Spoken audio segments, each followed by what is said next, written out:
All right, so we're now ready for another social marketing hour. And here for you today, I have a great guest, somebody that I have been around for quite a while. He's actually been around me for several years now. And he has a very great business in Amazon. He has a great community that he teaches Amazon things to. They call him the Wizard of Amazon. And we're excited to have you here. Amazon is such an important platform in the world today, and it will be for a long time. And it's still growing every single day. And I always like to describe Amazon as 50% of the pie. It's 50% of the pie. When you're not on Amazon as an e-commerce brand, you're missing out. And it's one of those things that I would say it's a mistake. So, Carlos, it's a pleasure to have you here with us today. I have been trying to make this connection for a long time. I'm happy to have you here in person at the AGM headquarters. Let's have a great podcast. Welcome to the show. Man, thank you so much. You've been a top influencer of mine over the years, whether you know it or not. I've always admired your email marketing style, just your marketing brain. I think every time I've gone to traffic and conversion, as far back as I can remember, if I see you on the tracks there, it's like one of my top conferences. I'm like, well, I'm going to that one. I got to hear Manny talk. And thank you for having me here, and it's a bucket list item for me. So I appreciate it. It's great to have you here. Carlos, do you speak Spanish? Are you? Puedo defenderme. Okay. All right. It's not your main language. No. Your first language is English. So you were raised in the U.S.? I was born and raised in Miami. And raised in Miami. Father from Cuba. My mom's German. Wow. From the Cuban roots. That's awesome. Okay. I did not know that about you. Okay. But your father and your parents did a great job of teaching you the language. Absolutely. And now we're trying to do that at home, where my 5-year-old son and my 3-year-old daughter, we try to speak Spanish in the house. My wife was born in Cuba. So that's been something. I can talk in Spanish, but if I need to think quick in Spanish, sometimes I default to English. The goal is to hopefully they grow up and they know Spanish and English. Of course. That's what I do. In my house, we don't speak English. But then they go to school. That's right. They learn English. It happens, but I think something that I have 4 kids, and we've done a pretty good job of that, even though my wife and I mostly speak in English to each other. Right. That's just the way it is. Right. When it comes to the conversations with our kids, we try really hard to make them feel that we don't understand English. And that way, you want to communicate to us, you got to talk in Spanish. It's the marketing mind kicking in Spanish. Like, how do we make this work? But now they're grateful. My 16-year-old is fluent in Spanish. He loves he loves speaking the language, and he's proud of it. Hey, Carlos, 50 million Latin American people in this country. This country, the United States of America, has more Latin American people than the great majority of Latin American countries. And if you look at a company like us, we were able to give you a little walking tour of Natural Slim before we started. We're built on the Latin American community. We actually have, just in the USA alone, we haven't had enough time to figure out how to get to the Americans, English-speaking community. What's happening right now is that we are inevitably, because of the generation change, we're speaking more and more in English to people, but still in the Latin American families that they now prefer to speak English because they're a next generation, and maybe they speak Spanish like you, but language is English for them. Absolutely. So we're seeing a lot of that, but our focus is, which is something that I've talked about it endlessly. If you just put attention on the Latin American market, it is such a powerful community for business, for sure. We have a fairly large team, and we have a goal of early 2025 to have over 50% of our team actually from Latin America. Like, we're really bullish on Latin America. So I agree. That's great. Carlos, tell me a little bit about your story, because I know you're an Amazon legend already. I know you got a great reputation. People like you. People appreciate being around you, and you're a powerhouse in that industry. How did you get started? Tell me a little bit about that process. Completely accidental. I was and I've shared this a few times before, and now I'm looking at it as that's a really cool story. But at the time, it wasn't feeling really cool when it was happening. So I'm an elementary school dropout. I came from a really difficult childhood, and I find myself selling cigars, working as a dairy clerk in Publix, and delivering subs. Plus, I have this expensive ex-girlfriend at the time, and I was constantly trying to figure out ways to just do these little hustles. At the time, it was cleaning out grease chases in restaurants at night, and I eventually discovered eBay. So it wasn't too hard back then to sell on eBay and quickly replace a Publix salary, right? Publix supermarket. Right. This is 2000 This is, I'm going to say 2008. Wow. Early 2008. And I quickly replace what I would be making working in these other jobs. And my family's encouraging me to go full time into this. We're giving it a name now, e-commerce. Some people are throwing around marketing, or he's an eBayer. And at the time, right? At the time, it's a lot of auctions for traffic, and then I'm trying to get the email addresses and the information from those people and do other stuff. But Amazon was reaching out to us at the time, and they were just like, try this thing and try this FBA thing, and all that was going on. So we're like, it really didn't make sense at first. It was like, there's no way this is going to work. There's no way that I really want to increase my margins, but I'm somehow going to pay and send something into FBA and make more money. So I took a shot, and I was just like, anything that I could not sell on eBay that was just taking up space in my house, I'm just going to send this into FBA. And there was no thought of optimization, images. I mean, most of the products didn't even have a main image, and they all sold. They all sold as soon as you got there. And I started getting those emails that really haven't changed much over the years, which is, congratulations, your item has sold. And that's some fun times when you get those emails for the first time. Oh, absolutely. Absolutely. And so family and friends see that I'm doing something productive. And it's like, wow, Carlos is doing something. He's working for himself, entrepreneur, and let's support this. So they pull together what comes out to be about $81,000, which more money I had seen in my life, more money than I thought I would ever see. I thought you could retire on $81,000 back Same then. here. Right. Same here. At the time, I had really just discovered early days Alibaba too around that time. So anybody listening to this now imagines like everything I'm about to say about Alibaba. Remember, this was 15 years ago. And I had, which by the way is very early in the game. Yeah. Very early, especially for Amazon. This is early stages of third party selling. I had discovered these just for the sake of that we're being recorded. It was this adult novelty product, right? And I was getting them for like 16 cents, and I was selling them for like $20. And I was like, when I got the $81,000, I'm like, I'm going to invest $81,000 in these things. And I contact my supplier, a guy named Elvis, company named Pleasure Chest. They still exist to this day in China. And I was like, I want $81,000 of these things. And it was my first time hearing about lead time and things like that to get it made. Because previously I would just order. They had a few lying around. They'd send them and I'd sell them. And I didn't understand lead time. I also didn't understand how many containers that would have been. And I just said, you're not taking me serious. I'm going to be the next Bill Gates. Like, I'm going to find someone else. So I go on Alibaba and I find someone named 𝗙𝗎𝗟𝗍𝒂, and he's got all my products in stock. It's ready to ship. So I send the money, and he stole everything. He had a factory in Hong Kong. The 81,000? The 81,000. Oh, it's like 79, 80, but he stole it all. I sent it. I don't even call it stealing. Like I pretty much donated it to this person. There wasn't no factory in Hong Kong. A simple Google search would have debunked this, an inspection, anything, a million things. I was like his dream mark, I guess, right? And weeks go by, and all I'm thinking is, to show how naive I was like, I hope nothing happened to his mom and dad. Like, something tragic must have happened for him not to be responding to me. God. And the last thing I thought was that, and I finally do a Google search and I realized, this happens on Alibaba to people who don't know what they're doing. Wow. So he received $80,000 of free money. Yeah. Well, they wanted it back. And I'm sure at least half the people there had to know, if you give Carlos at that time that amount of money, that would be a very high risk investment. You know what I mean? So some people had to know, I might not see this back. In my mind, though, everyone was going to see every penny back and some.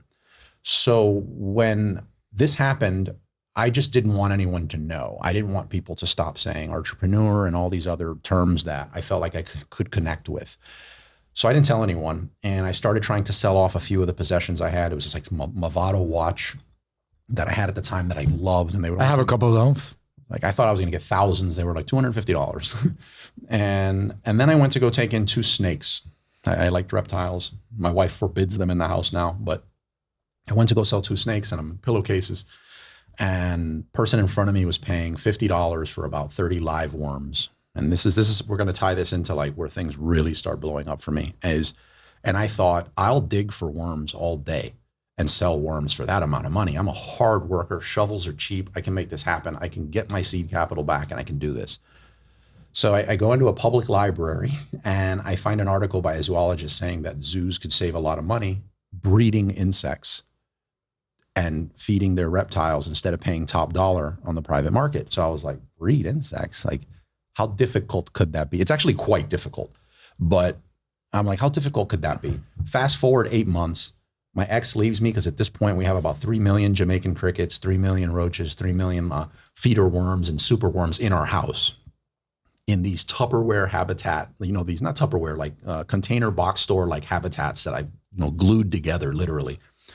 And I get a knock on the door in the middle of the night from code enforcement. And wherever somebody's listening to this in Miami, if code enforcement works after 5 p.m., if they're still on shift, something went really wrong. Something is really wrong. Really, really wrong. Because that's kind of like safe to do things after that time. Yeah, it's a government agency. Right.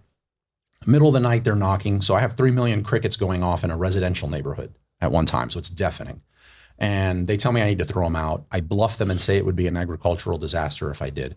And they bought it, gave me until the next day. I get a buddy to let me get half the warehouse to move into. I wind up getting the whole thing because no one wants to split their warehouse with insects, and saving a lot of the gory details. But fast forward another year and I exited that business for $2.6 million. I was selling hundreds growing of boxes insects of live insects, FBM obviously, but on eBay and Amazon. And I was selling hundreds of these per day at like $65, $70 a box. And it was different types of insects? Feeder worms, super worms at the time, a lot of Jamaican crickets. We call them Dubai roaches, but they're not really Dubai roaches. And selling them to, at the time, which was just insect owners. I'm sleeping, efficiency, VAs, hiring, SOP, all these things that I'm sure like you and I probably live and breathe talking about. I didn't know any of that back then. So this was me with a pitcher, scooping, measuring, packing, taping. I figured I could ship, 60 more boxes if I didn't drive home. So I'm living in this freaking warehouse. Hindsight, it was a bad deal. I could have got a lot more. I didn't know about EBITDA. I didn't know any of this stuff. As a matter of fact, I had horrible credit at the time, which actually had a big impact on the sale. But I exited. It was the best thing that could have happened to me at that time. I immediately did what anyone else would do in that situation, which is I had no financial skills. I had no anything. And I almost blew all the money partying around Miami. And my father just said, I forget how the conversation came up, but he was like, hey, look, if you keep doing this, you're going to be broke by this time next year. Because you're 2.6, but the government takes a massive cut. Oh, yeah. The people involved, everyone there, they got their hands in it. So you're not left with like you're left with a lot of money, but you're not left with 2.6, anywhere near 2.6. Plus debt, plus getting out of your lease and all that stuff. So I could have been broke in a year, and I decided I did not ever want to do that again. I wanted to, if I want the ribeye, just buy the ribeye. Like I didn't want to think about that anymore.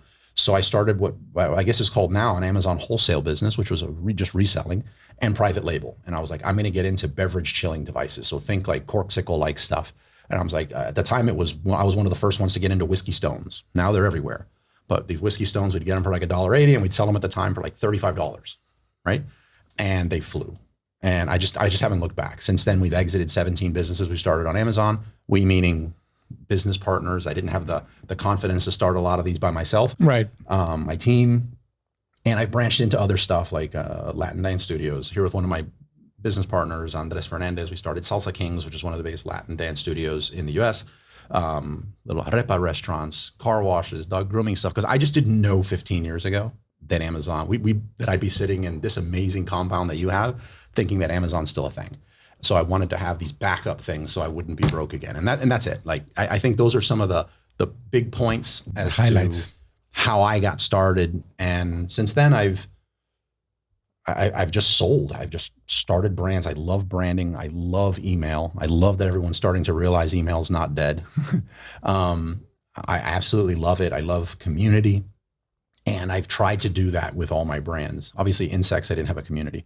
My non-compete ended with that insect brand, by the way, and I started it again. And now it's the only brand I have. We'll push 90 million in sales with just live insects. We do a lot of now the B2B side of things, selling to poultry farms and stuff like that. But exited 3 of my other brands beginning of last year. And now go figure. Like here we are. And my biggest brand is all I do is I'm the live insect guy. That's incredible. And what is the name of that brand? Miami Reptile. Mind Your Reptile. Miami Reptile. Miami Reptile. Wow. That is so cool. I love that. And well, once you figure it out, something that works, right? Why surrender it? Especially if you went past that point of non-compete already and you can go and do it all over again. That's brilliant. I love it. There's one thing that obviously stands out, that just to give people value in regards to Carlos's journey, like it's inevitable. Hard work eventually will run into luck. Yeah. That's just the way it is. You work hard and you will eventually get lucky. You increase your surface area. That's right. You were working hard. Like you said, you were willing to shovel, and you saw that 50 worms, like 30 worms, $50, something like that. And that makes sense. Oh, I can just shovel for worms and let me just work hard and I'll do it. And you eventually run into it. That's the way it is. There's a quote that I use a lot, which is a Seneca quote about luck. It's what happens when preparation meets opportunity. Other people say that you will eventually get lucky if you work hard. Whatever that is, it's inevitable. It's an inevitable truth that you cannot escape. Amen to that. And you have obviously kept on looking for opportunities, which the other thing is that the world is constantly changing and opportunities present themselves. We were talking about artificial intelligence before a podcast. You blew my mind. It's an opportunity. It's one of those opportunities that are present in this particular world. So people either sit on the sidelines while other people leverage it, or they jump all over it. It's as simple as that. I mean, success in the game of entrepreneurship is as simple as playing the game. You got to play in the game. And some of them are playing the game better than other ones. Some of them accumulate more relationships than others, and that helps them open up bigger doors. But at the end of the day, it's just about playing. And that's really cool. You saw an opportunity with eBay, you jumped all over that replaced your income. You saw the Amazon opportunity, you started third party selling, and you became one of the first ones probably to do this. And then that led towards you being here today. So Carlos, now fast forward to 2023. We're recording this podcast. Where does Amazon stand? What's happening with Amazon? What are you telling your audience? What are you telling the people that you get to connect with? I'm having an easier time now saying the things that I've been saying for years that have kind of been ignored. You touched on relationships a second ago. Relationships are everything. Relationships with your customer, relationships with your team. If you're not invested, I don't care if you do resale. If you're still a reseller, if someone's a reseller, just going to the store and just flipping stuff and going to a brand and reselling their stuff, your relationship with them matters. That's where my greatest ROI is in relationships. But I personally don't, and you doesn't have to do this. You don't have to do this to succeed, but I just don't want any part of a business and a brand that doesn't allow me to create meaningful, impactful content around that brand so that I can engage via email, so that I have stuff on social, that I can help people understand my brand better and just live a better, more empowered life. And I don't want to be part of any brand that wouldn't allow for community. Those are just two things I'm super passionate about. And I think more brands that think that way are going to have a much easier time. So that goes in line with my philosophy that you know really well, right? Like Absolutely. Things that I talk about. Well, a lot of my philosophy has been molded by stuff that you've put out there. Like me, you put out a lot of great content. So I'm sitting here like, I can't put this in words, and then I'll read something you have over the years and I'll be like, well, I no longer need 10 minutes to describe that. Here it is in one sentence. So yeah, a lot of things I am saying have definitely been influenced by you and other great people in the space. So for sure. Good. I appreciate that. So just to emphasize on what you just said right now, which is really powerful, and it aligns with the way that I operate in the game of business. The days of like going to Alibaba and getting some coasters that have no potential value to provide to the world and just trying to become rich, not there anymore, right? Like, especially when it comes to brand building and starting a brand from scratch, this is very important. You want to get into something that allows you to create an impact beyond that particular product. Absolutely. That has content, that has information, that has value, that you can build communities, that you can keep on creating content and educating and inspiring and entertaining and whatever that is. No matter what that is, you want to keep on creating content around that particular model. Whatever that may be is how you want to build a brand these days. Is that correct? Absolutely. So, because I remember going back in the day, 2014, when I started building my first brand, I built a brand called 𝗙𝗢𝗟𝗟𝗢𝗪, 𝗙𝗢𝗟𝗟𝗢, bedsheets brand.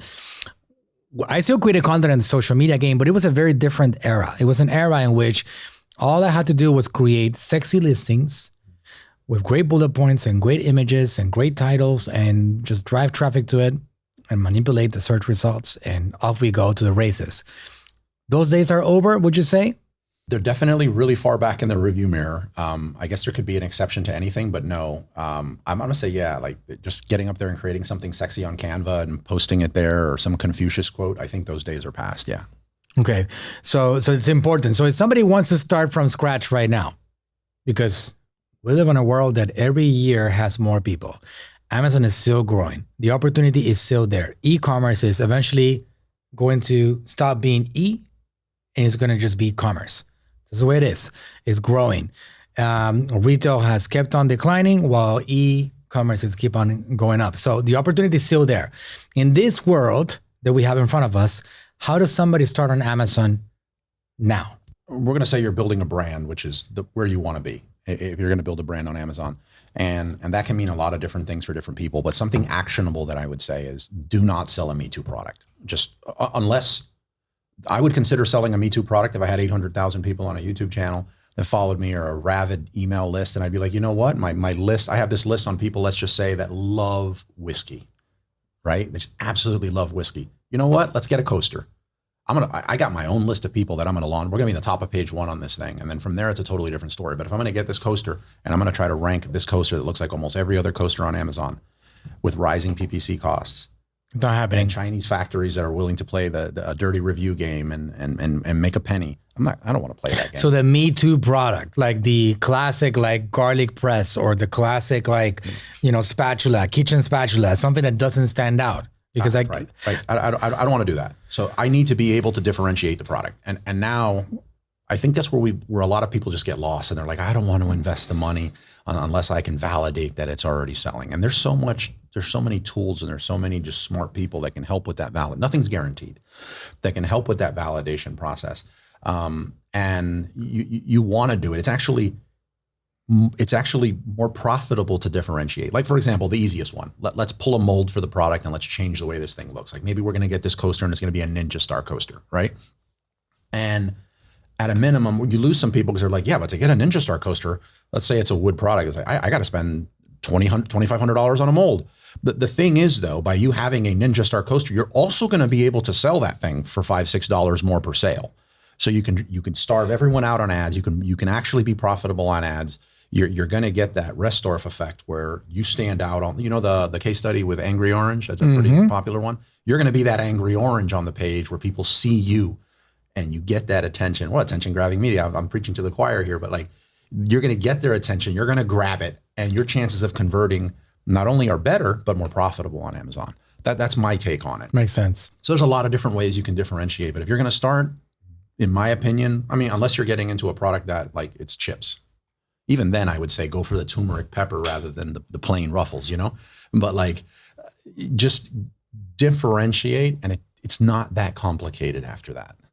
Something that really helps you stand out. Yeah. Be different. That's my take. I don't know where your stance is on that, but that's mine. No, 100%. And I think that just to go back to the thing that you said earlier, Carlos, which is unless you have a built-in audience, yes, then at that point you can take any product. I can take this particular sparkling water, put my stamp on it and say, I approve. Yep. And put my own brand on it and sell it because I'm approving of it. And that works too. You can make money with that. You can take products that you believe in and you can brand them and you can leverage the fact that you have attention. And that is a path that works. My father had a way of operating, which was very unique. He never wanted to create something that was not special, that was not unique, that was not different. I remember we have a great brand. We have somewhere around 35 different products that we built over the years. One of the things that we struggled with my father when he was still with us is trying to get him to approve us selling just a simple matcha tea. Matcha tea. How much special can you make it? It is matcha. It is the same thing, the same ingredients. You can't really do much more with it. You cannot add paprika to it. It's going to ruin it. Nobody wants to drink matcha with paprika. They want to drink matcha tea. So we had a very tough time convincing him. And I'm never going to forget that because he did not want to do it because he didn't feel that it was special. And the way that I convinced him was, Dad, listen, I understand how you operate. I know that you want to sell special things. You want to make your own formulas. You want to add your own ingredients. You want to connect things the way that you want to connect them. But this one, you talk about matcha all the time, about the benefits of matcha. You have videos about this. You got a very large following. This is how I convince him. Dad, why don't you just go ahead and put a stamp on one of them, say the Natural Slim Matcha Tea. We're going to call it Metabolic Matcha, true story. And we're going to sell it to your audience. And it's not saying that it's special. It's just saying that it has your stamp of approval. But that way, we can sell to our customers one that we already approved. Instead of them buying trash that could potentially be low quality, we're giving one a stamp. And he's like, he thought about it and he's like, okay, that makes sense. We can protect our audience. We can stop them from buying stuff that is trash. Okay, Dad, there you go. You got it. We're going to sell it. And then we created a great product and that sells to our audiences. But if it wasn't for that viewpoint, my father was a romantic. He was a total romantic about delivering something unique and high quality to people and different and something that stands out. And he would not compromise. No amount of money would make him be like, okay, I'm just going to launch that product. It was always like a product of creating a formula that was unique for it. Now, that being said, Carlos, we have this whole thing going on right now in which we're helping people build their own brands, print-on-demand supplements, skincare, etc., which you don't get a chance to customize those formulas. Somebody else is customizing them for you. And here's the thing. You got to start somewhere. That's the key. If you're an entrepreneur and you're going to get going and you don't have enough resources to create your own custom stuff, then you got to start somewhere. And as you become successful with marketing strategies, with my education, with Carlos' education, whatever that is, as you become successful, you can work on customizing your stuff and making it special. But you got to start somewhere. 100%. This is the way it is, right? Like at some point, it's better to do something than not do anything at all, especially if you feel you have the potential to build brands and businesses and just do something special. You got to look for opportunities. What are those things that are presenting themselves that you can jump on board, take advantage of them, and just get the path going, get the journey started, right? Some of those things for me, and it would be the main one, I come from a point where almost all my brands that I've started, most of them came from, even the ones years later after a bunch of exits. I think there's a misconception that, you get this exit, you hear this number, and that just means sitting in your bank account is that much liquid. A lot of these things had a lot of debt to build. So you have to pay that debt back, and you're starting another business and you're reinvesting and growing. So almost none of my brands started from this huge surplus of cash and investors and everything like that. So there was always this like, hey, if I can't make this work, all my brands were started with this smaller budget. If I can't make it work with a smaller budget, maybe that means it can't work. And I don't think that's true, but that's just where I came from. So for me, it was that. And like what I mentioned is content and community. So an opportunity right now, if you're not ready to do it, but you do need to set things in motion. For me, that is community. Like I started and sold a scuba accessories brand by creating 6 meetup groups throughout the US and building a community there and partnering with like scuba stores so that they could do free scuba certifications. Like my abs are not beach ready. I couldn't be out there in a wetsuit. So like I did scuba accessories. Scuba accessories, yeah, nice. Snorkels and masks and all this other stuff. And this is an industry where people are very brand loyal. Like you're not just going to get anything. This is also an industry where people spend money. Like there's money. It's not a cheap thing to go do. So I did that, and nice. So I gotta buy some of your scuba stuff. You didn't open that network, man. I'm a nitrox diver too. That's amazing. Well, here's another thing. I'm not even scuba certified to this day. So you don't have to do something in order to build a business around it. All right. Sure. That's a good lesson right there. Building the community was huge. So right now I find the easiest way forward. I don't think you should be 100% reliant on it, but the easiest way forward is email has never died, but the opportunities surrounding email, like I don't know if you've heard about Spark Loop. The opportunity around email now, it's almost become like one-to-many, like community. In it with being able to engage with your audience at a much higher, in a much more intimate way. And what is SparkLoop? SparkLoop is something, I think it was recently purchased by ConvertKit. I don't use ConvertKit. I used them a long time ago and I liked them.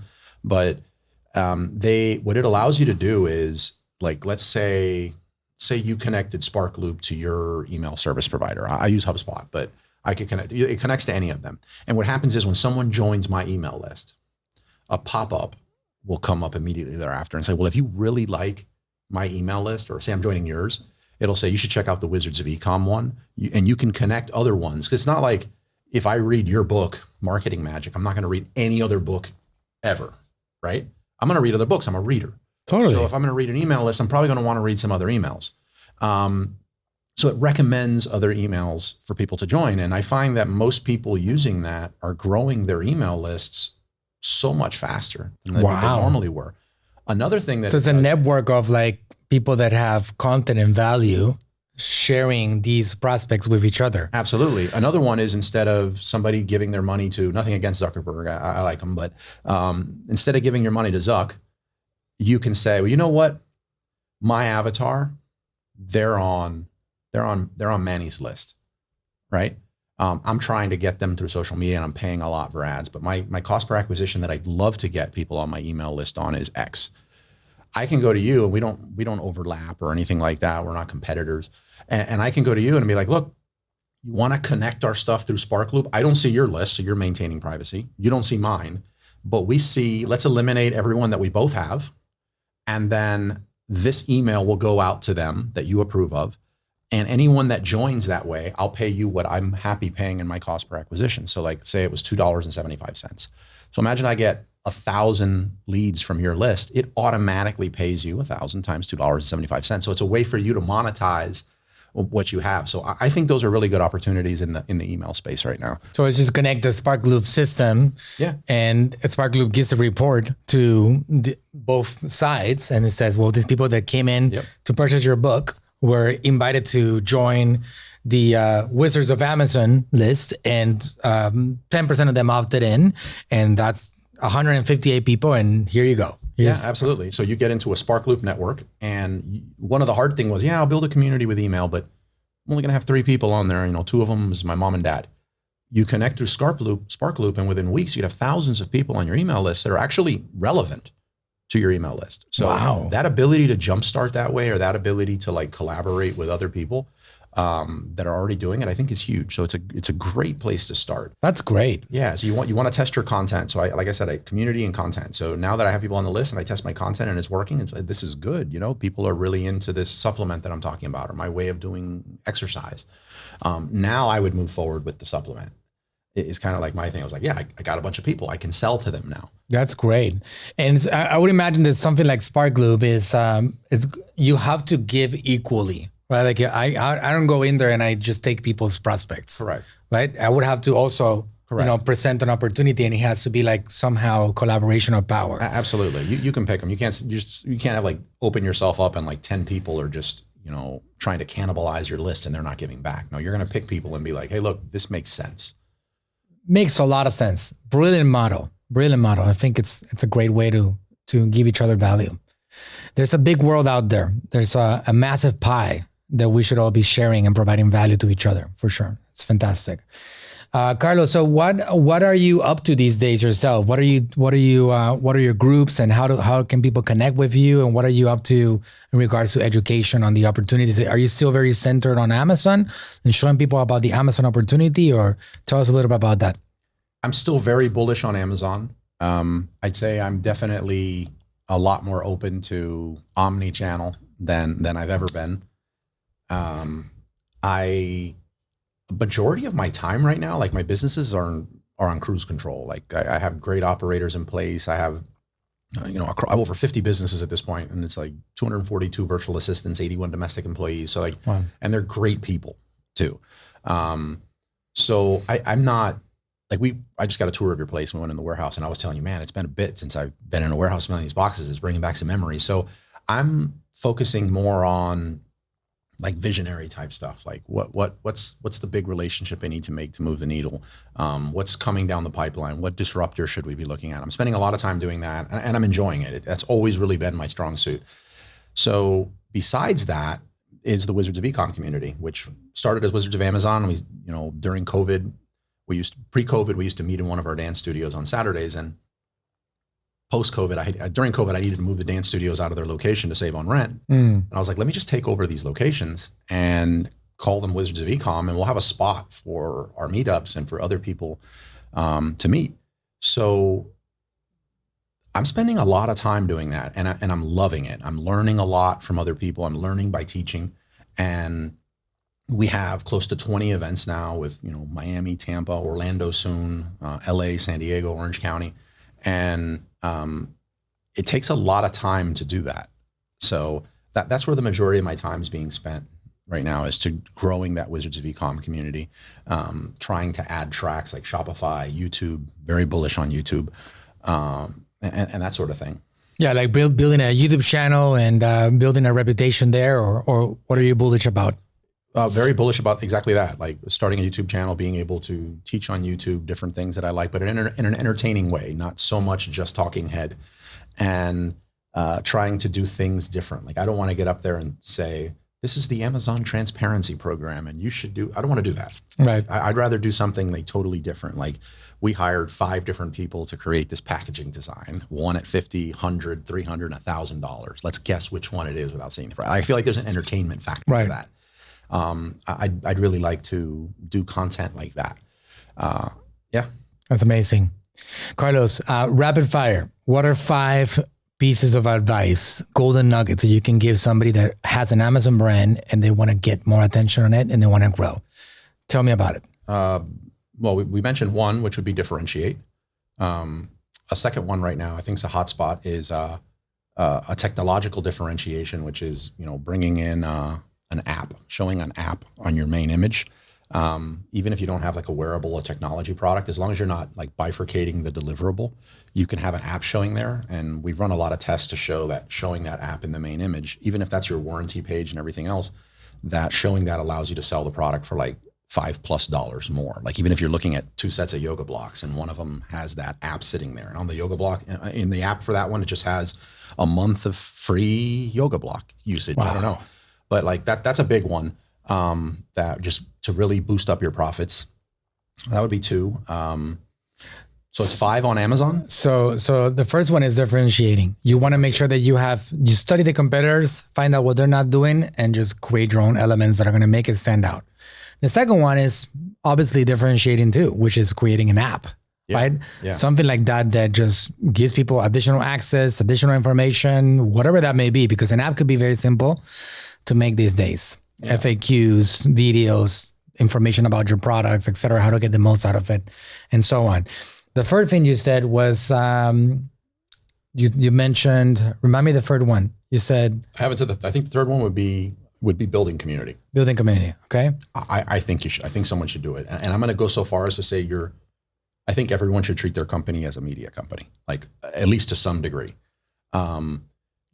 I don't think someone should launch something and be 100% slave to Amazon PPC's rising costs. Like I can't imagine that long-term that's going to be a great play. 100%. You have these bigger brands. There's been people for way too many years, these PL sellers that have just said, I'm crushing Coleman lanterns. And that's because I crushed their whole marketing team. It's like, no, they didn't want to be on Amazon. And now they're looking. Now they're going to bring their God knows how large budget, and they're going to start focusing it on Amazon. And they don't even care to profit on some of those products that are everything to you. So if you're not treating this as a media company and you're able to like sell off of this or be able to acquire customers on Amazon with like Amazon attribution in a way that makes sense, I think your days are numbered. 100%. Yeah. And the world has given you an opportunity for you to become a media company. There's a thing called artificial intelligence that allows you to create content at scale for social media platforms, for like blog writings, for script creation, for everything, for email marketing, for sequences, everything. Yeah. Something that I've been obsessed over. The subject of building a community is something that I've put a lot of attention on in this book. A lot of people in the e-commerce space, they focus on this thing called ROI, return on investment. And a lot of these people are very proud of it. They say, I got a 1 to 3 ROI. I put $1, I get $3 back. I get a $1 to 25 return, right? Because I built community. The reason why we are who we are a company that does 9 digits a year internationally, very high 8 figures a year on the supplement space in the Latin American community in the United States, is because we have community. We are not who we are without that community. Facebook, Instagram, YouTube, emails, text messaging, social media platforms, and Facebook groups, and all across everything that we have. Any opportunity that the world has given me to push a few buttons and send a message out, that's how we do it. So that's 100% like, that's just the way you win in this game. A lot of people will tell you, oh, but I'm not a content person. I don't like being on cameras. I don't like this. It doesn't matter. You can either inspire, entertain, educate by video, by written form, by images. It doesn't matter what you do, but it's the content game that wins, and people are consuming content. 99.9% of the population is consuming it. 0.1% of them is creating it. Even though it feels like it's crowded, it's really not crowded because most people don't have the courage to put themselves out there and create. This is the way it is. So you do number 3, like Carlos just said right now, and you're inevitably going to win. Some of those people are going to win faster because they're really good at the game of content creation. But no matter what, if you don't give up, you will win. All right. So that's gold right there. Carlos, you got 2 more? Well, it was community number 3. Treat yourself as a media company number 4. My 5th one is build a team. Treat yourself as a media company number 4. All right. Content creation. All right. Content creation, be recording, content documenting nonstop. Always do this consistently. Right. And then number 5. Number 5 is build a team. I could not do what I've done. Just no way without, first of all, an amazing, I'd be remiss not to mention this, an amazing wife by my side and family. That when you come back with that imposter syndrome and you're doubting and you're stressed, is still there for you. Like, couldn't have done it without her. And just a rock star team. I know it sounds cliche, but hire people that are smarter than you. Hire people that are already in motion, that you don't have to set in motion, and that you could just direct where you need to direct. But if you got to set them in motion, I don't want you on the team. Like, if I got to motivate you every day to get rolling, like, that's not going to work. But hiring the right people and firing the wrong ones, you just can't do it without it. So that would have to be number 5. I love it. Team building, 100% with it. In agreement. It's probably the best thing I ever did in my life was to start building a team. Great stuff, Carlos. How can people connect with you if they want to keep on learning about the Amazon world, about what you're up to? How can people make that connection with you? Anywhere on social media at Wizards of Ecom. We have a free chats on Telegram. There's no upsells or anything like that, but you go to wizardsofecom.com/chat, and I put this number out here, even though nobody uses it, but it's my number. It's 305-902-1283. Text me. Otherwise, if you just call me blindly, I won't pick up. But text me and we'll probably jump on a call. That's awesome. Say that again. Number 305-902-1283. Love it. Carlos, thank you for showing up in the Social Marketing Hour. It's been a pleasure to have you here, and we're gonna have to do some things together, man. Absolutely. Thanks for having me, man. All right. See you in the next one. See you later, guys.